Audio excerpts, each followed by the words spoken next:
Good morning students. जैसे कि आपको पता है कि हम एयर पैसेज वे के हवाले से डिस्कस कर रहे हैं कि किस तरह से एयर पैसेज वे एक्सटर्नल लास्ट से लेके और वाले से जैसे हमने थोड़ा बहुत थोड़ी सी एक उसकी स्पीड सीक्वेंस देखेंगे। Next sequence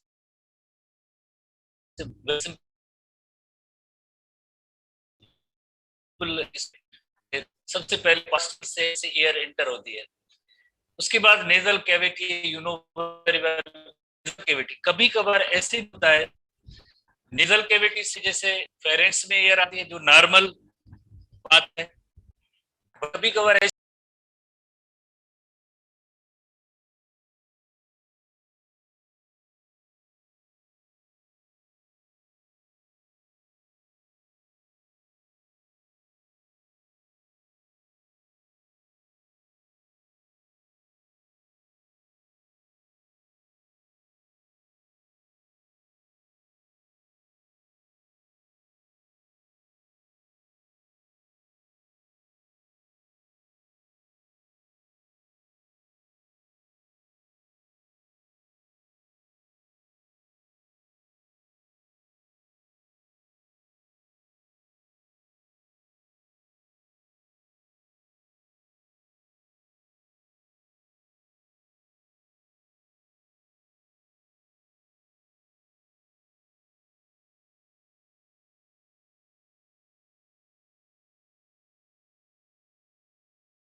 air actual gas exchange takes place, जहां पे गैस एक्सचेंज का फिनोमेना होता है। ठीक है, तो इस तरह से हमने इससे प्रीवियसली ये भी एक पॉइंट पढ़ी थी कि जैसे ये भी टोकन टाइप के थोड़े से सवाल है, जैसे प्राइमरी ब्रांकस के बाद जो ब्रांकस होते हैं, और लेफ्ट लंग के अंदर जैसे लेफ्ट लंग के अंदर टू सेकेंडरी ब्रांकाई होते हैं, सेकेंडरी ब्रांकाई होते हैं।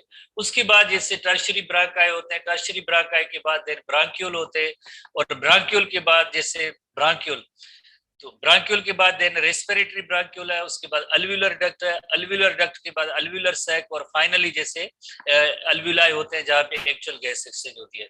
ठीक है, ये पॉइंट्स आपको याद रखनी है कि सेकेंडरी ब्रांकाई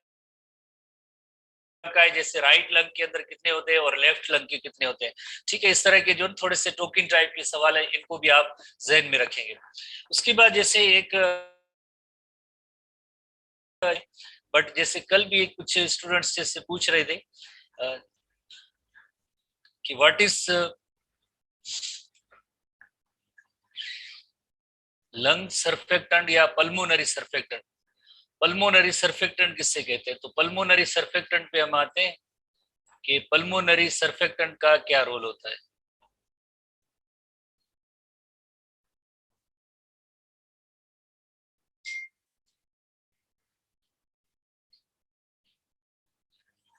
जो ये एक टिपिकल फाइनली जैसे ये अल्व्यूलस के जैसे स्ट्रक्चर है, उसके हर एक अल्व्यूलस के अंदर जैसे आप देखें उसमें सैक के अंदर जैसे देखें ऐसे 4 या 5 या इस तरह से जो है अल्व्यूलाई होते हैं।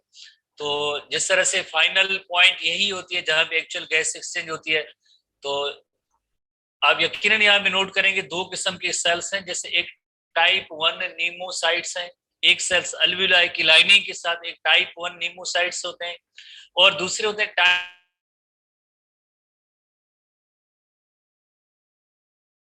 Type 1 नीमोसाइट्स and type 2 नीमोसाइट्स।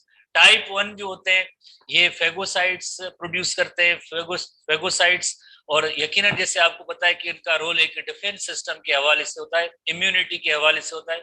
बट ये जो टाइप 2 है ये एक केमिकल प्रोड्यूस करेंगे, एक लिक्विड प्रोड्यूस करेंगे जो फास्फोलिपिड प्लस प्रोटीन की बनी होती है, फास्फोलिपिड प्लस प्रोटीन की बनी होती है। इस लिक्विड को हम कहते हैं पल्मोनरी सर्फेक्टेंट और लंग सर्फेक्टेंट कहते हैं। पल्मोनरी सर्फेक्टेंट और लंग सर्फेक्टेंट कहेंगे। पल्मोनरी बाय द वे लफ्ज की मीनिंग ही जैसे होती है लंग होती है, जहां पे भी पल्मोनरी लफ्ज इस्तेमाल हो मेडिकल बायोलॉजिकल साइंस में, where there is pulmo you mean lung, pulmonary surfactant.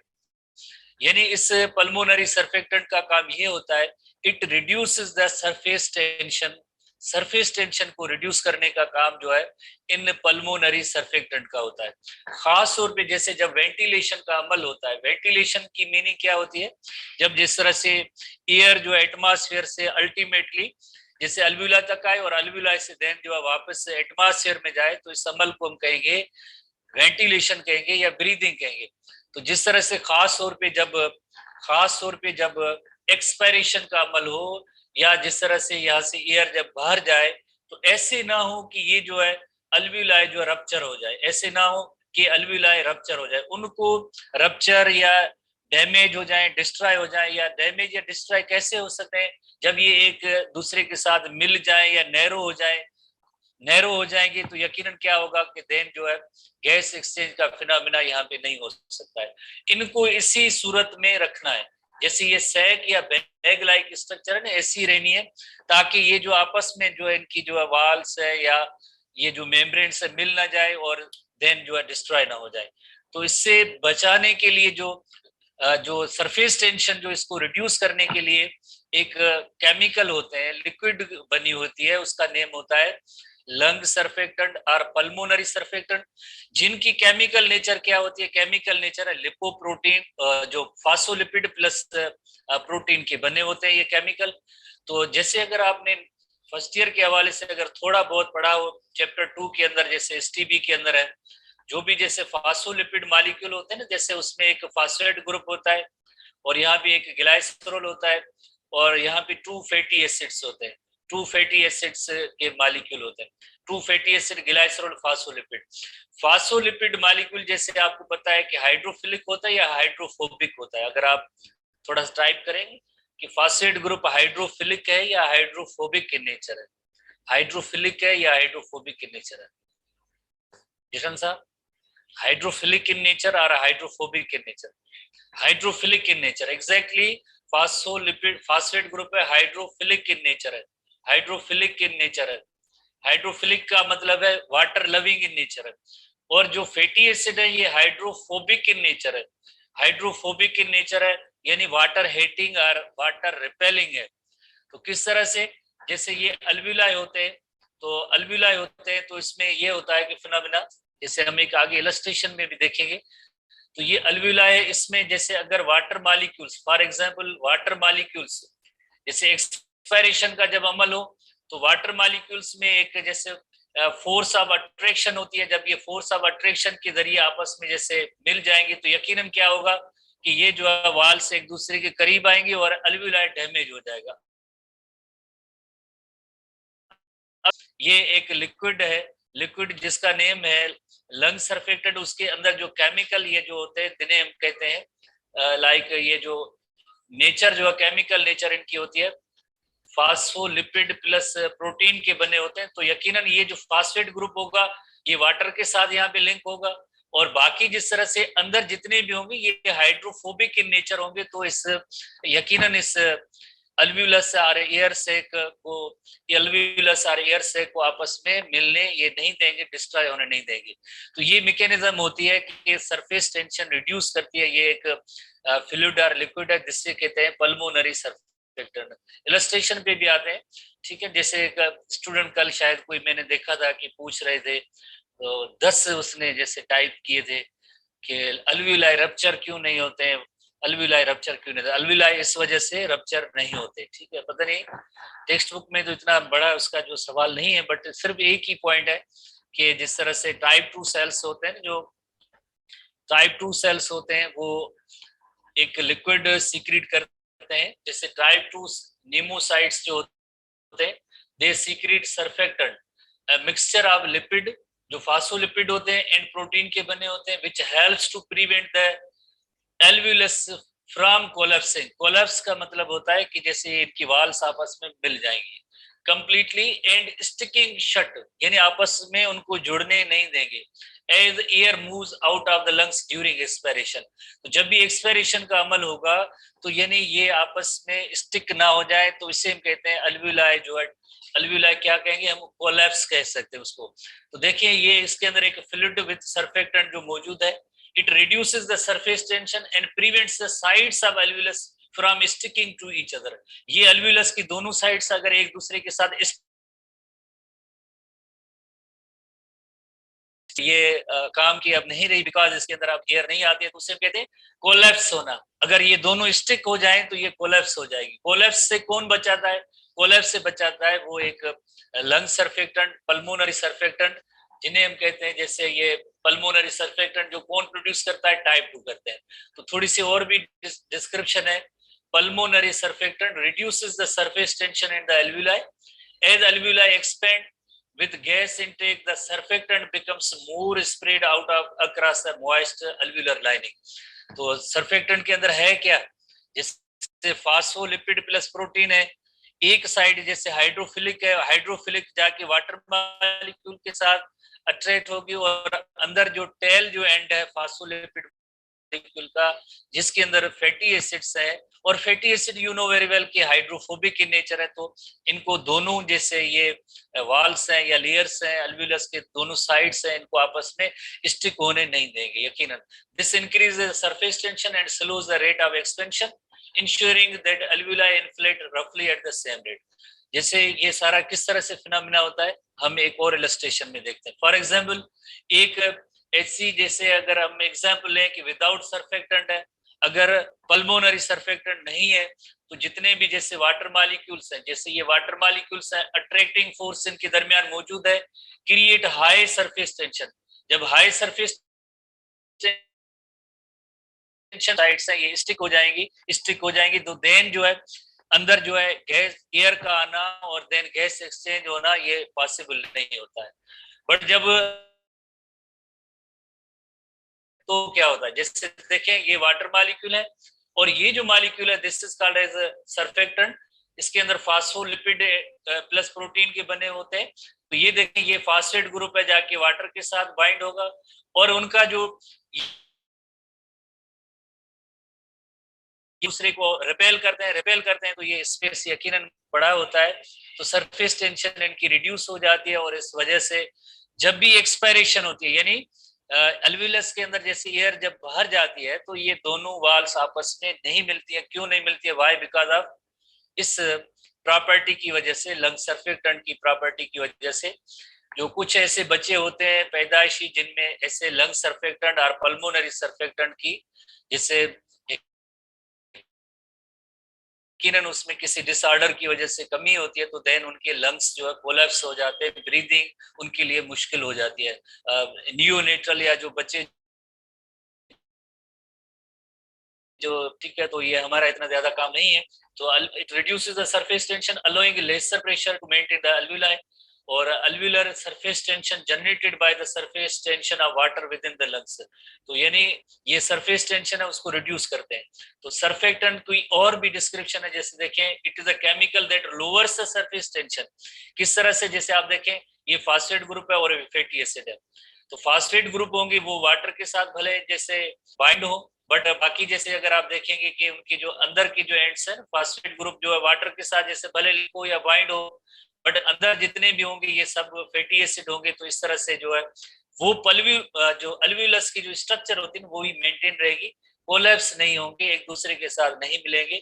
तो इस तरह से फिनोमेना को हम कहते हैं कि लंग सर्फेक्टेंट का भी एक इम्पोर्टेंट रोल है। केमिस्ट्री के अंदर शायद सरफेस टेंशन का टॉपिक होता है, आई थिंक, है या नहीं मुजीर रहमान साहब?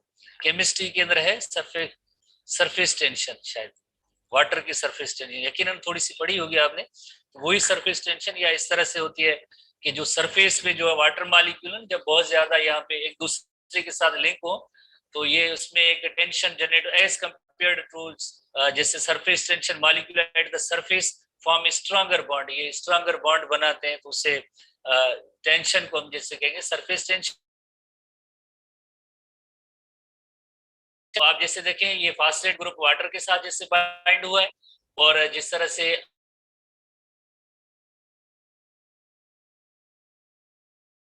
तो यकीनन अंदर ये स्पेस ऐसा मेंटेन होता है। ये अल्वियोलस है, ये अल्वियोलस है, और इसे हम कहेंगे कि अल्वियोलस के अंदर जैसे काफी अपने डिस्क्रिप्शन में ये डिस्कस किया है, तो यकीनन जैसे आप समझ गए होंगे कि what is pulmonary surface tension को रिड्यूस करते हैं। ये केमिकल नेचर ही होती है कि किस तरह का केमिकल है, उसके बाद ही इसका जैसे फिनोमेना आपको समझ में आएगा। और कोलैप्स किससे कहते हैं? जब पल्मोनरी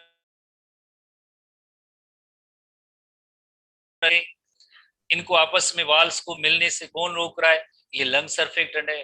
क्या है आखिरकार इसमें कैसी खास बात है? बिकॉज इसकी केमिकल कंपोजिशन है हाइड्रोफिलिक एंड वाटर के साथ, और हाइड्रोफोबिक एंड है वो एक दूसरे को रिपेल करते हैं, इनसाइड होते हैं, तो वो जैसे स्ट्रक्चर मेंटेन होती है। ठीक है, उसके बाद जैसे हम नेक्स्ट अब हेडिंग में आते हैं। आई थिंक आप काफी सारी चीजें आपकी क्लियर हो गई होंगी। तो अल्वियोलर डक्ट एंड अल्वियोलाई हो गए। उसके बाद जैसे एक्सटर्नल स्ट्रक्चर ऑफ लंग्स हमारे बुक के अंदर है कि लंग्स की किस तरह की स्ट्रक्चर होती है। External structure of the lungs NTB book के अंदर external structure of the lungs page number 8 पे एनटीबी बुक के अंदर आप आएंगे, पेज नंबर 8 पे external structure of the lungs. तो प्रिंसिपल ऑर्गन्स ऑफ रेस्पिरेशन, ये तो यू नो वेरी वेल कैसे आप सबको पता है कि लंग्स के जरिए जिस तरह से रेस्पिरेशन का ये अमल होता है। Each lung is conical in shape with its base resting on the diaphragm and its apex to a point just above the clavicle। जिससे आप फर्स्ट ईयर के खास तौर पे स्टूडेंट्स होंगे तो उनको क्लेविकल की नॉलेज शायद नहीं होगी। जो हाफ एंट्री के स्टूडेंट हैं उनको ये नॉलेज नहीं होती है कि व्हाट इज क्लेविकल। बाकी जिस तरह से इंटर क्लास के हैं या जो फुल एंट्री के उनको यकीन नॉलेज है। क्लेविकल क्या है? टाइप करें, जस्ट बोन है, क्लेविकल बोन है। ये जो सिंगल बोन जो है यहाँ पे एक सिंगल बोन जो सिलेंड्रिकल जो एक बिल्कुल बोन है जो आके जिस तरह से आर्म की पेक्टोरल गिर्डल के साथ जिस तरह से लिंक होती है स्केप्यूला, और देन उसके साथ ये आर्म अटैच होती है। तो this single bone is called clavicle. इस बोन को हम कहते हैं क्लेविकल बोन। जैसे एक राइट साइड पे क्लेविकल बोन है और दूसरी लेफ्ट साइड की क्लेविकल बोन है, तो इससे ये क्लेविकल बोन की बात हो रही है। Apex extends up to a point just above the clavicle। तो जिस तरह से कोनिकल शेप, किस तरह से कोनिकल हमेशा कोन लाइक जैसे स्ट्रक्चर होती है उससे हम कहते हैं कोनिकल इन नेचर।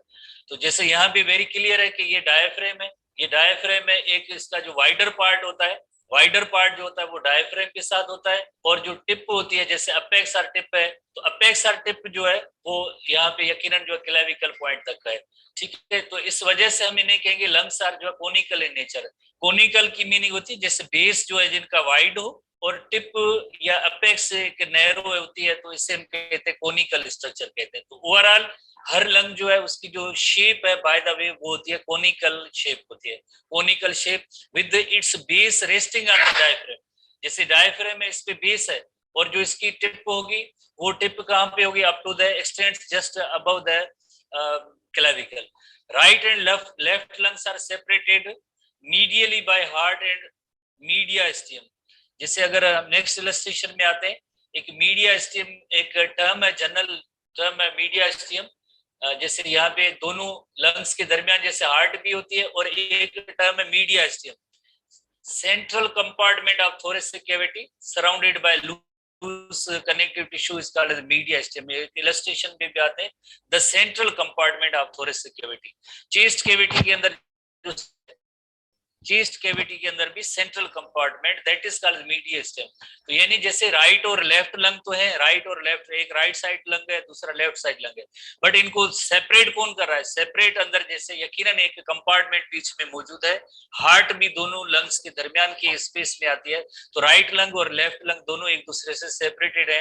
किस तरह से? हार्ट भी है और एक चैम्बर भी है। सिंपल लफ्जों में हम जैसे बात करें कि मीडियास्टियम जो जैसे बायोलॉजिकल टर्म है, मेडिकल टर्म है, बट सिंपली हम उसे कहेंगे यहाँ पे एक कंपार्टमेंट है, गैप है, स्पेस है, कैविटी थोड़ी सी बनी हुई है जिसका नेम है मीडियस्टम, और इसकी वजह से राइट और लेफ्ट लंग एक दूसरे से अलग अलग होते हैं। जैसे हम हार्ट के बारे में पढ़ते हैं जब, कि right side of the heart और left side of the heart एक दूसरे से कैसे सेपरेट है, जैसे हम सेपरेशन के हवाले से नोट करते हैं, वहां पे एक पार्टीशन है जिसे कहते हैं सेप्टम कहते हैं। बट यहाँ पे क्या मौजूद है? राइट एंड लेफ्ट लंग के अंदर जैसे बीच में हार्ट का भी जैसे पार्ट आ जाता है, एज वेल एज जिस तरह से लोकेशन है, प्लस में एक चैम्बर है दैट इज कॉल्ड मीडियास्टियम। इसकी वजह से right and left side of the left lungs जो एक दूसरे से अलग है।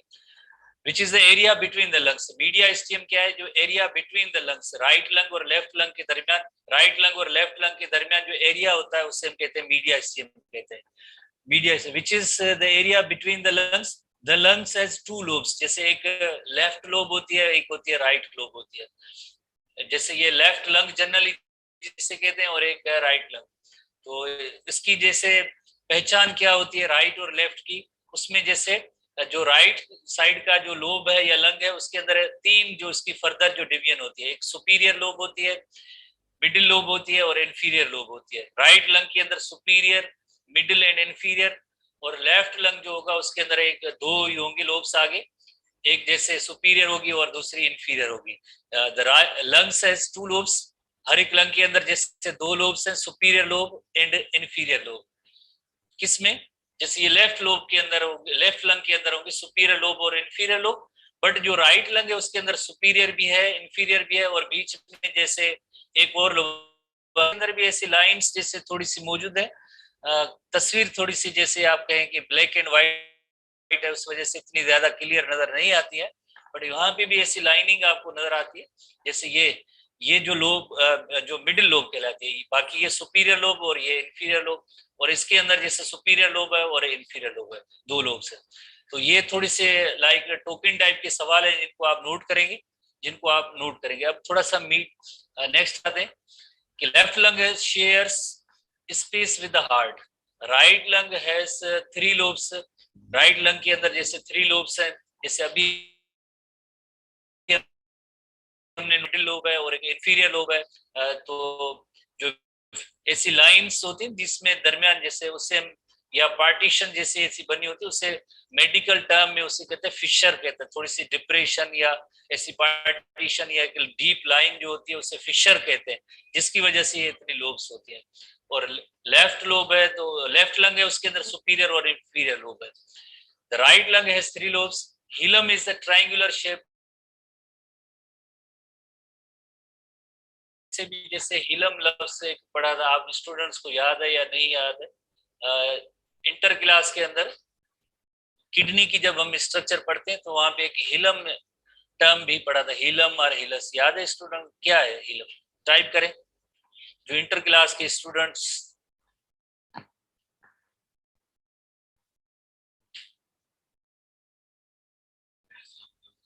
हाँ जी, space of the point where blood vessels enter और लीव द किडनी।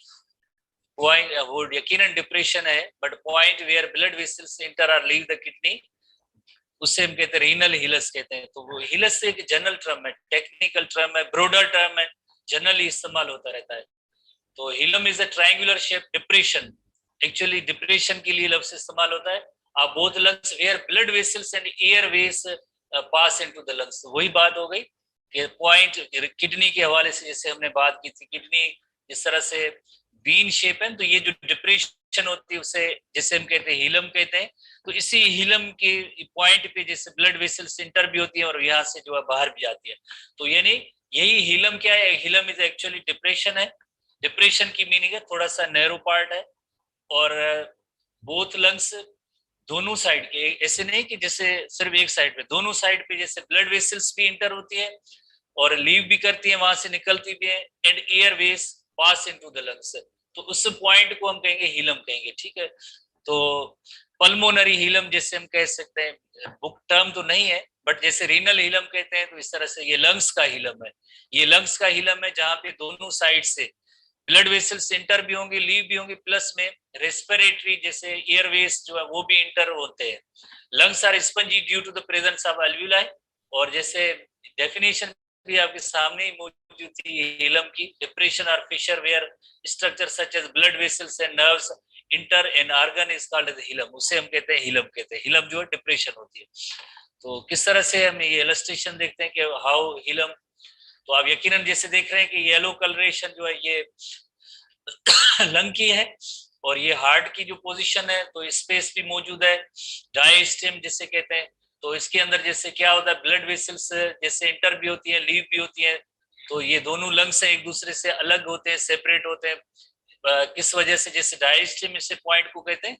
और यहाँ पे एक और भी जैसे इलस्ट्रेशन है जिसमें आप देख सकते हैं कि जैसे एक हीलम वो पॉइंट है जिसमें ब्राकस, प्राइमरी ब्राकस, जैसे यहाँ से ट्रेकिया आ रही थी, ट्रेकिया आने के बाद जैसे प्राइमरी ब्राकस हर एक लंग के अंदर इंटर होता है। तो लंग के अंदर जो इंटर होता है वो जो पॉइंट होती है, डिप्रेशन वाली पॉइंट होती है, उसे हम हीलम कहते हैं। तो यहाँ पे जैसे आप देखें ब्राकस इंटर हुआ, right lung left lung, plus में आप जैसे देखें ब्लड वेसल्स भी यहाँ से इंटर भी होती है, जैसे ये ब्लड वेसल्स इंटर हो रही है, इसी पॉइंट से ब्लड वेसल्स इंटर हो रही है, और इस पॉइंट से ब्लड वेसल यहाँ से लंग से बाहर जा रही है। ये लंग से ब्लड वेसल्स बाहर जा रही है और ये ब्लड वेसल्स इंटर हो रही है, और प्लस में ब्रांकस जो इंटर हो रहे हैं। तो इस पॉइंट को हम कहेंगे, this point is called as hilum, इस पॉइंट को हम कहेंगे हीलम कहेंगे। This point is called hilum, जैसे ये इसकी इलस्ट्रेशन भी मौजूद है, this point is called hilum, जिसमें ब्रांकस भी इस पॉइंट पे इंटर होता है, एज वेल एज जो ब्लड वेसल्स हैं इंटर भी होती हैं और यहाँ से ब्लड वेसल्स से बाहर भी जाती है। तो एक छोटा सा क्वेश्चन स्टूडेंट्स के लिए, सब स्टूडेंट्स के लिए, कि जैसे ये एरो है, ये एरो है, इस ब्लड वेसल का क्या है?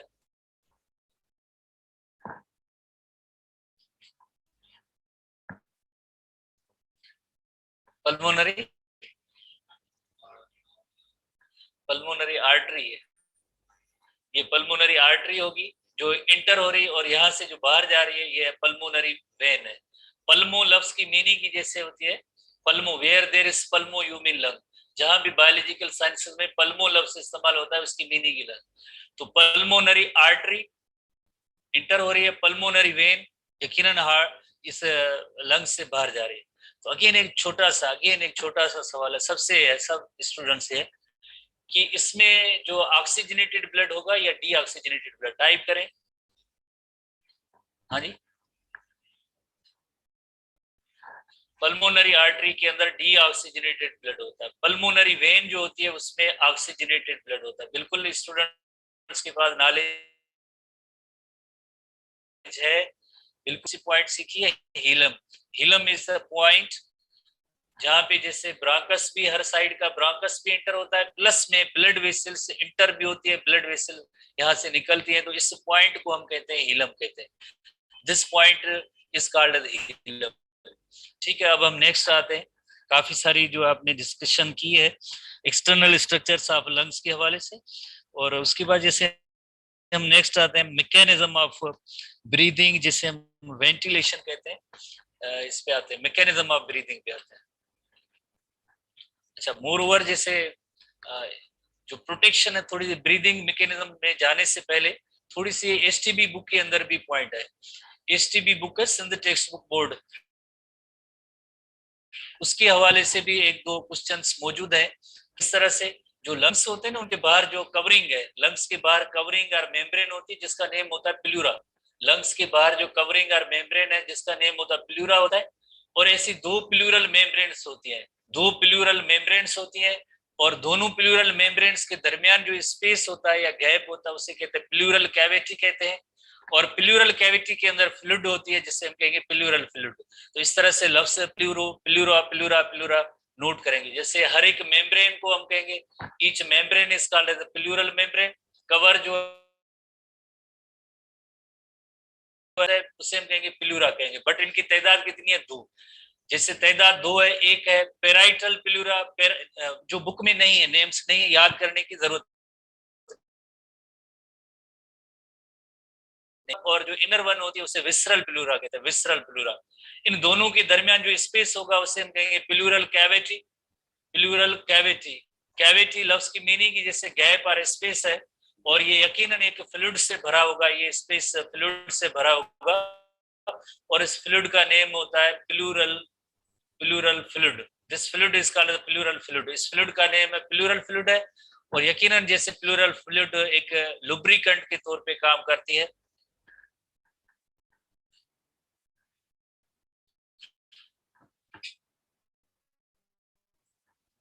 लुब्रिकेंट के तौर पे ये काम करती है। तो ऐसे टर्म्स जो है हमारे एसटीबी बुक के अंदर मौजूद है, सिंध टेक्स्ट बुक बोर्ड के अंदर मौजूद है, जिसके अंदर आप देखेंगे।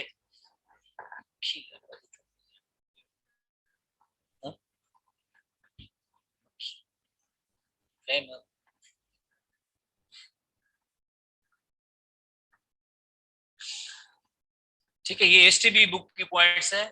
2 प्लूरल मेम्ब्रेन्स और उनके दरमियान जो स्पेस और गैप है that is called pleural cavity. Pleural cavity के अंदर फ्लूइड है that is called as pleural fluid simply.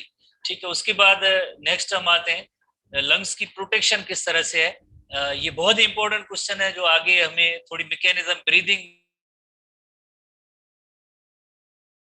से है। जैसे आप चेस्ट कैविटी और थोरेसिक कैविटी, जैसे हमारे बिल्कुल सेंटर पे एक सिंगल बोन है जहां पे 12 पेयर्स ऑफ रिब्स, जैसे रिब 12 पेयर्स ऑफ रिब्स और सेंटर की एक बोन है जिसे हम कहते हैं स्टर्नम। तो ये overall rib cage and sternum जैसे हमें बोलते हैं थोरेसिक कैविटी के अंदर। तो ये सिंगल बोन है, this single bone is called the sternum. और इसी तरह से आप देखेंगे कि जैसे ये रिब्स भी है, सेमी सर्कुलर बोन्स है, रिब्स है, जिनकी तादाद होती है 12 पेयर्स ऑफ रिब्स है। स्टर्नम एंड रिब्स मिल के क्या बनाते हैं? रिब केज, जनरली हम कहते हैं रिब केज, उससे हम कहते हैं रिब केज कहते हैं। तो यकीनन जैसे देखें कि बैक साइड पे क्या है, बैक साइड पे वर्टिब्रल कॉलम है, क्योंकि ये जो रिब्स वाली बोन्स है ये बैक साइड पे जाके, बैक साइड पे कर्व करके जाके हमारे वर्टिब्रल कॉलम की जो बोन्स है उनके साथ जाके अटैच होती है। तो ओवरऑल क्या होता है? ओवरऑल एक केज लाइक स्ट्रक्चर बनती है। और ये केज किस मकसद के लिए होता है? सिर्फ 2 ऑर्गन्स को प्रोटेक्ट करने के लिए। कौन से 2 ऑर्गन्स? इस रिब केज एंड स्टर्नम के अंदर एक लंग्स होते हैं और दूसरी हार्ट होती है। उनको प्रोटेक्ट करने के लिए नेचर की तरफ से एक प्रोटेक्शन है। जैसे बॉडीली स्ट्रक्चर तो है ही, बट ये जो इसका एक मेन मकसद पर्पस ये होता है कि इनके अंदर वेरी इंपॉर्टेंट ऑर्गन्स मौजूद हैं, हार्ट एंड लंग्स, उनकी प्रोटेक्शन के लिए रिब केज एंड स्टर्नम होता है। स्टर्नम तो जस्ट एक सिंगल बोन है और रिब्स की तादाद होती है 12 पेयर्स होती है। रिब्स जिनकी तादाद 12 पेयर्स है और स्टर्नम जैसे एक सिंगल और वन बोन है। तो जाहिर है अब रिब्स के दरमियान भी जैसे हमें पता है कि इसके दरमियान जैसे रेड कलरेशन आपको नजर आ रही है, ये सारी मसल्स हैं। मसल्स नथिंग बट जैसे हम गोश्त कहते हैं, सिंपली हम गोश्त कहते हैं। अगर किसी ने जैसे एनिमल का जैसे गोश्त देखा होगा, जब रिब्स को ऐसे कट किया जाता है तो उनके दरमियान भी एक तरह से गोश्त होता है जैसे। तो गोश्त या मसल्स उसमें है क्या? उन मसल्स के नेम क्या है? उन मसल्स का नेम होता है इंटरकोस्टल मसल्स। मसल्स का नेम क्या है? गोश्त के लिए कौन सा नेम यूज होगा? Intercostal muscles. और इंटरकोस्टल मसल्स 2 किस्म की होती हैं। एक होती है एक्सटर्नल इंटरकोस्टल मसल और दूसरी होती है इंटरनल इंटरकोस्टल मसल्स। जैसे ओवरऑल जो है इंटरकोस्टल मसल्स ये टर्म है, बट जैसे एक एक्सटर्नल मसल्स है, एक्सटर्नल इंटरकोस्टल मसल्स, और दूसरी इसके अंदर जो है इंटरनल इंटरकोस्टल मसल। यही इलस्ट्रेशन, लार्ज इलस्ट्रेशन जैसे आप देखें, एक जैसे इंटरनल इंटरकोस्टल मसल्स है और दूसरी जो है एक्सटर्नल इंटरकोस्टल मसल्स। ठीक है, ये एक्सटर्नल इंटरकोस्टल मसल्स हुए और ये इंटरनल इंटरकोस्टल मसल्स। ये रिब, एक रिब है और ये दूसरी रिब है, दोनों रिब्स के दरमियान मसल्स हैं। अगेन एक बड़ी तस्वीर, जैसे ये एक्सटर्नल इंटरकोस्टल मसल्स है और ये जो मसल्स हैं इन्हें हम कहते हैं इंटरनल इंटरकोस्टल मसल। इन मसल्स को हम कहते हैं इंटरनल इंटरकोस्टल मसल। और ये रिब है और ये दूसरी रिब्स है। दो रिब्स के दरमियान जैसे मसल्स मौजूद हैं और उन मसल्स का नेम है इंटरकोस्टल मसल्स, जिसकी आगे दो किस्म है। कौन सी? एक है एक्सटर्नल इंटरकोस्टल मसल्स और दूसरी है इंटरनल इंटरकोस्टल मसल्स। और इसके लिए अभी मैं आपको एक छोटा सा सिंपल टर्म आपको नोट करवाता हूं, आप यकीनन याद करेंगे कि ये एक्सटर्नल इंटरकोस्टल मसल्स है ना, these are the muscles of inspiration, these are the muscles of inhalation. Inhalation के लिए जो है ये मसल्स वर्क करती है, यानी वर्क करती है क्या, उसका मतलब क्या है? कॉन्ट्रैक्शन होगी। मसल की वर्क करना उसका मतलब क्या होता है? कॉन्ट्रैक्ट होना। तो यानी external intercostal muscles are the muscles of inspiration और इंटरनल इंटरकोस्टल मसल्स हैं, these are the muscles of expiration. ये एक्सपायरेशन के लिए मसल्स हैं। जब ये मसल्स कॉन्ट्रैक्ट होंगी तो एक्सपायरेशन होगी। इंटरनल इंटरकोस्टल मसल्स जब कॉन्ट्रैक्ट होंगी एक्सपायरेशन के दौरान, और इंटरनल जो इंटरनल है वो एक्सपायरेशन के लिए। जो एक्सटर्नल इंटरकोस्टल मसल्स हैं जब इंस्पायरेशन का अमल होगा तो उसमें इन मसल्स का रोल होता है। इसी तरह से आप देखें कि जहां पे भी जैसे थोरेसिक कैविटी और एब्डोमिनल कैविटी दोनों को सेपरेट करने के लिए एक और मसल की शीट है। थोरेसिक कैविटी और एब्डोमिनल कैविटी को सेपरेट करने के लिए एक और मसल्स की शीट है। टाइप करेंगे स्टूडेंट्स, तो सब स्टूडेंट को आता है इसका जवाब, टाइप करेंगे उन मसल्स का नेम क्या है। थोरेसिक कैविटी और एब्डोमिनल कैविटी को सेपरेट करने के लिए मैमल्स के अंदर एक मसल की शीट है और उस शीट का नेम है डायाफ्रेम। एग्जैक्टली। तो यानी डायाफ्रेम, इनका भी रोल होता है वेंटिलेशन के दौरान या ब्रीदिंग के दौरान। प्लस में ये जो इंटरकोस्टल मसल्स है इनका दोनों का रोल होता है। ये सिंपल सा क्वेश्चन भी टेस्ट में आता रहता है कि हम जो ब्रीदिंग और वेंटिलेशन करते हैं तो किन मसल्स का किरदार है। उनमें एक्सटर्नल इंटरकोस्टल मसल्स का भी किरदार है, इंटरनल इंटरकोस्टल मसल्स का भी किरदार है, एज वेल एज डायाफ्रेम का भी किरदार है। डायाफ्रेम जैसे यकीनन थोड़ा सा यहाँ पे एक छोटी इलस्ट्रेशन बनाते हैं कि जैसे डायाफ्रेम शीट ऑफ मसल है, शीट ऑफ मसल है, या तो ये ऐसे एक डोम शेप बनती है या बिल्कुल जैसे फ्लैट हो जाती है। फ्लैट या सीधी होना या डोम शेप बन जाना। फ्लैट या सीधी कब होती है? जब इंस्पायरेशन का अमल होता है। और जो डोम शेप बनती है तो यानी यकीनन से टर्म याद कर लें। फिर हम आते हैं कि इंस्पायरेशन और एक्सपायरेशन का अमल क्या होता है। उसके लिए हम एक टेबुलेटेड चार्ट के जरिए भी डिस्कस करेंगे। वेरी सिंपल सा क्वेश्चन है और आसानी से समझ सकते हैं, बट उसके लिए शर्त यह है कि आपको इन मसल्स के नेम याद होने चाहिए और सिंपली कि लाइक कौन सी मसल्स है इंस्पायरेशन के दौरान कॉन्ट्रैक्ट होंगी, कौन सी मसल्स है वो एक्सपायरेशन के दौरान कॉन्ट्रैक्ट होंगी। तो कॉन्ट्रैक्ट होने का मकसद क्या होता है?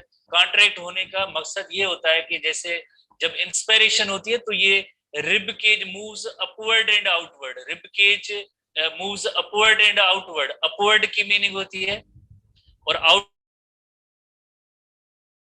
पे जैसे बड़ी हो जाए, अपवर्ड भी हो जाए। तो ओवरऑल क्या होगा? अंदर volume of thoracic cavity, volume of thoracic cavity enlarge होगा, बड़ा होगा, ज्यादा होगा, जिसकी वजह से क्या होगी? एयर जो है देन एटमॉस्फेयर से लंग्स की तरफ आती है। हमें इस तरह से अपनी चॉइस से ब्रीथ करने की जरूरत ही नहीं होती है, इस तरह से खुद ब खुद हो जाती है। तो जब ये जाहिर है जब ये अपवर्ड और आउटवर्ड क्यों होगी? क्यों होगी? बिकॉज कौन सी मसल्स की कॉन्ट्रेक्शन की वजह से। टाइप करेंगे, टाइप करेंगे स्टूडेंट्स, टाइप करेंगे कौन सी मसल्स है। एक्सटर्नल इंटरकोस्टल मसल्स, बिकॉज हम इंस्पायरेशन कर रहे होते हैं। इंस्पायरेशन के दौरान rib cage moves upward and outward, upward and outward. तो यकीनन जिस तरह से volume of thoracic cavity increase हुआ वही तो इंस्पायरेशन का अमल होता है। और इसी तरह से ये आगे इलस्ट्रेशन में भी आते हैं। बहरहाल अब हम आते हैं जैसे वेंटिलेशन के फिनोमिना पे आते हैं। जैसे ये हम यहाँ पे भी देखते हैं कि किस तरह से हमारे जो लंग्स और हार्ट जो प्रोटेक्टेड है, ये इंटरकोस्टल मसल्स हैं, रिब्स के दरमियान इंटरकोस्टल मसल्स हैं, ये रिब है और ये यकीनन जो है स्टर्नम है, स्टर्नम है। जेठानंद साहब कह रहे हैं कि डायग्राम सर आपने अच्छी लगाई है, हमें आज बिल्कुल समझ में आ गया। ठीक है, जेठानंद साहब कह रहे हैं, मुजीर रहमान साहब भी कह रहे हैं कि आज अच्छी ये जो है इलस्ट्रेशन है, हम समझ गए कि रिब की, जेठानंद वाले भी समझ गए। थैंक यू मुजीर रहमान साहब। तो अब हम आते हैं मसल्स ऑफ इंस्पिरेशन और एक्सपिरेशन, एक छोटी सी हेडिंग है, तो उस पे हम देखते हैं कि कौन कौन सी मसल्स है। जैसे मसल्स ऑफ इंस्पिरेशन में जैसे देखिए एक्सटर्नल इंटरकोस्टल मसल्स है, इनमें कॉन्ट्रैक्शन होगी तो ये रिब केज मूव करेंगे अपवर्ड एंड आउटवर्ड। डायफ्रेम के अंदर कॉन्ट्रैक्शन होगी और इसकी वजह से डायफ्रेम में जब कॉन्ट्रैक्शन होगी तो उसकी रिजल्ट में क्या होगा, डायफ्रेम जो फ्लैट हो जाएगा, डायफ्रेम जो फ्लैट होगा। जब डायफ्रेम के अंदर कॉन्ट्रैक्शन होगी तो ये फ्लैट हो जाएगा। फ्लैट की मीनिंग है सीधा, फ्लैट की मीनिंग है सीधा। तो डायफ्रेम मसल्स के अंदर भी कॉन्ट्रैक्शन, एक्सटर्नल इंटरकोस्टल मसल्स के दरमियान इसकी में भी कॉन्ट्रैक्शन, जिसकी वजह से क्या होगा कि यकीनन वॉल्यूम ऑफ थोरेसिक कैविटी बढ़ जाएगा। जैसे ये डायफ्रेम अगर हम इलस्ट्रेशन बनाते हैं, ये डायफ्रेम है, अगर यही डायफ्रेम अगर ये स्ट्रेट हो जाए, सीधा हो जाए, फ्लैट हो जाए, तो एक तो यहाँ पे जैसे सीधा होने की वजह से वॉल्यूम थोड़ा सा बढ़ेगा और रिब के जो है मूव्स अपवर्ड एंड आउटवर्ड, तो इसकी वजह से भी volume of thoracic cavity overall जो है इंक्रीज हो जाएगा।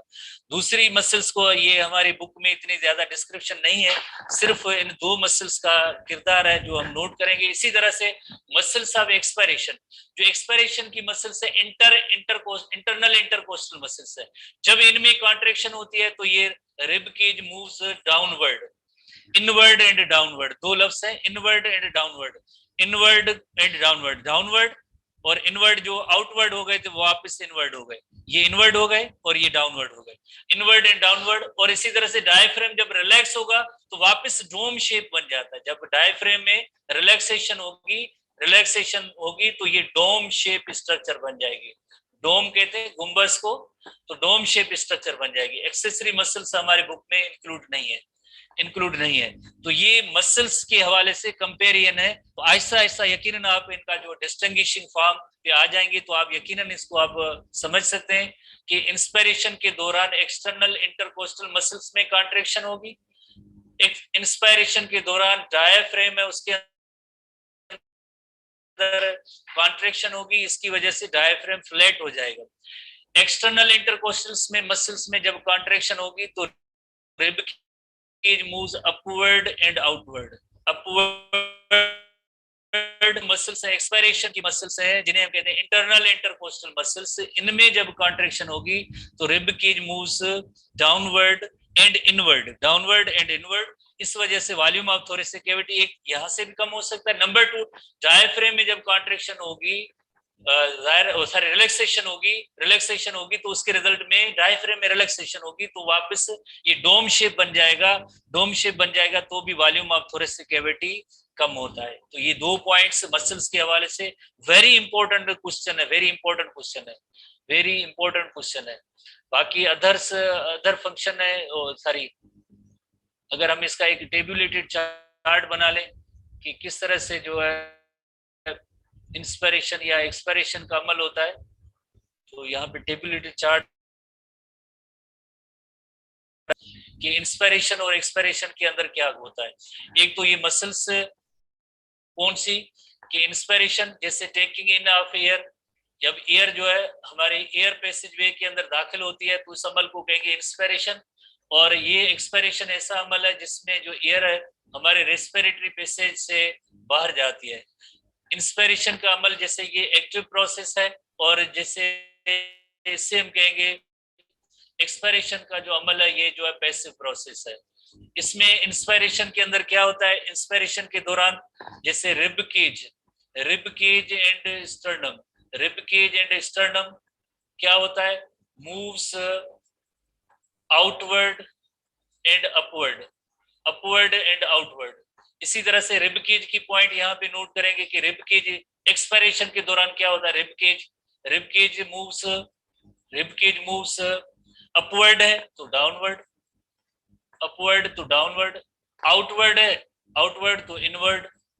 तो ये इसका जो है अपोजिट होगा, बिल्कुल अपोजिट होगा। एक्सपिरेशन का प्रोसेस बिल्कुल अपोजिट होता है। जैसे rib cage moves upward and outward तो रिजल्ट क्या होगी, रिजल्ट ये होगी volume of thoracic cavity increase होता है, volume of thoracic cavity increase होता है। एक तो किस हवाले से, एक तो ये due to the contraction external and outward, दूसरा लाइक रीजन ये है कि डायाफ्रेम की मसल्स में भी कॉन्ट्रैक्शन होगी, तो हम यहाँ पे की वजह से ये फ्लैट होगा। फ्लैट की मीनिंग है सीधा। तो इन दोनों एक्शंस की वजह से, इन दोनों मसल्स के एक्शन की वजह से overall volume of thoracic cavity increase होगा। Volume of thoracic cavity increase होगा। इसी तरह से यहाँ पे हम नोट करेंगे कौन सी दो मसल्स, जैसे एक internal intercostal muscles, internal intercostal muscles, और दूसरी डायफ्रेम की मसल्स रिलैक्स। डायफ्रेम जब रिलैक्स होगा तो डायफ्रेम जो है वो बन जाएगा डोम शेप बन जाएगा, डोम शेप बन जाएगा। तो आप दोनों में फर्क देखें, इंस्पायरेशन में डायफ्रेम फ्लैट होता है, एक्सपायरेशन में डायफ्रेम जो डोम शेप होता है। रिजल्ट क्या होगी? Volume of thoracic cavity decrease. Volume of thoracic cavity, thoracic cavity का वॉल्यूम जो है डिक्रीज हो जाता है, डिक्रीज हो जाता है। उसके बाद क्या होगा? एयर जो है forces out of the respiratory tract वापस एटमॉस्फेयर के अंदर चली जाती है। तो इस अमल एसटीबी का बुक देना फर्स्ट ईयर।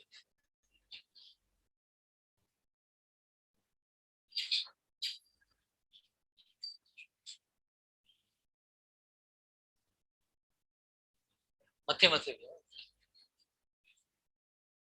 एसटीबी कवर लगा है।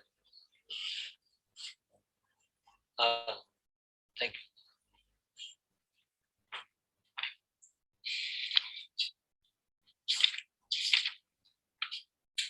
Thank you Mujibur Rahman sahab. Page number 320 है एसटीबी के अंदर, सिंध टेक्स्ट बुक बोर्ड के अंदर 320 पेज एसटीबी बुक के अंदर। अगर आपके पास बुक हो, सिंध टेक्स्ट बुक बोर्ड का बुक है 320 पेज, ठीक है। एसटीबी 320 पेज पे एक्सपायरेशन है और 319 पे इंस्पायरेशन है। ये 320 पे एक्सपायरेशन की जो हेडिंग है और 319 पे इंस्पिरेशन की भी हेडिंग है, इंस्पिरेशन की हेडिंग है। तो इंस्पायर मैकेनिज्म ऑफ ब्रीदिंग इसमें जैसे बहुत अच्छा बताया गया है, बिल्कुल इसी टेबुलेटेड चार्ट के अकॉर्डिंगली है। अगर आप पॉइंट्स को देखें तो इंस्पिरेशन में देखें, process of taking in of air is energy consuming process. Energy consuming process कौन सा होगा? यकीनन हम उसे कहेंगे एक्टिव प्रोसेस है। In which volume of thoracic cavity increase, volume of thoracic cavity increase होता है। क्यों होता है? Why? Because due to the contraction of inter, कौन सी इंटरकोस्टल मसल्स, आइदर एक्सटर्नल और इंटरनल। टाइप करें, टाइप करें, एक्सटर्नल इंटरकोस्टल मसल्स में कॉन्ट्रैक्शन होगी। अच्छा, उस वक्त अगर हम आपसे सवाल एक नजर हो जाए, उस वक्त इंटरनल जो इंटरकोस्टल मसल्स होती हैं वो किस पोजीशन में होती हैं? जब इंस्पायरेशन हो रही होती है उस वक्त इंटरनल इंटरकोस्टल मसल्स उनकी क्या पोजीशन होती है? आइदर कॉन्ट्रैक्शन होती है उसमें या रिलैक्सेशन होती है। उस वक्त वो रिलैक्स होती है, जैसे बारी बारी होंगी। जिस वक्त एक्सटर्नल इंटरकोस्टल मसल्स में जैसे कॉन्ट्रैक्शन होती है तो उस वक्त इंटरनल इंटरकोस्टल मसल्स रिलैक्स होंगी। जैसे अगर हम इंस्पिरेशन में नोट करें ना कि भाई इंटरनल इंटरकोस्टल मसल्स है, उनका क्या होता है? Internal intercostal muscles, internal intercostal muscles उस वक्त रिलैक्स होती हैं और एक्सटर्नल इंटरकोस्टल मसल्स कॉन्ट्रैक्ट होते हैं। तो इसी तरह से अगर यहाँ पे हम कंपेयर करें, इंटरनल इंटरकोस्टल मसल्स कॉन्ट्रैक्ट होती हैं, इस एक्सपिरेशन के दौरान एक्सटर्नल इंटरकोस्टल मसल्स है ये रिलैक्स होती है। दोनों एक दूसरे के अपोजिट और अल्टरनेट है, अपोजिट और अल्टरनेट है। तो contraction of external intercostal muscles move the rib as well as sternum outward and upward, while the contraction of diaphragm makes it flat. As a consequence, the thoracic cavity enlarges and negative pressure is developed inside the thoracic cavity and ultimately in the lungs. So the air through the respiratory passage rushes into the lung up to the alveoli where gas exchange takes place. Next page पे जैसे expiration है, तो expiration or the process of giving out of air is just reverse of the inspiration.